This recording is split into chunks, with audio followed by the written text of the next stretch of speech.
Number 2, we have the Crayola Planet Spiral Art.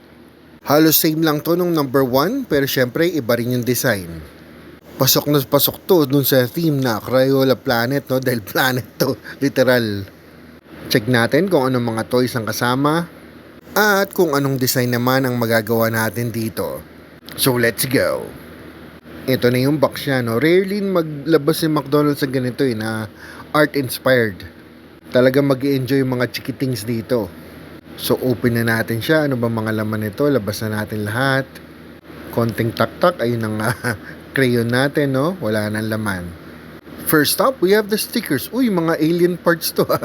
Violet at green. Ito naman yung mga planets. Busog na busog at panalong-panalo mga sticker lovers dito. Check natin ang Crayola.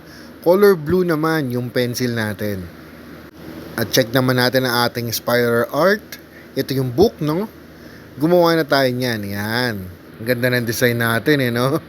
Technically, second unboxing na natin to kasi nabura yung video ko nung ginawa ko yung first unboxing natin.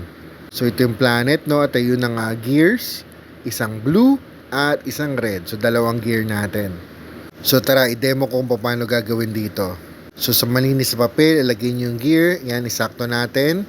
At lagay nyo yung maliit na gear sa loob. I-trace nyo lang ng pencil. Hayaan nyo siyang umikot mga 10 times. Yan.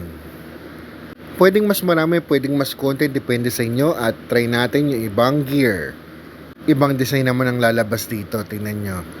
Pwede rin ibang color pens kung nabuo yung 8. Ayan, no, medyo magulo yung nagawa nating pattern, di ba? For sure, mas maganda at mas maangas yan kung iba't ibang kulay ng pen ang ginamit natin.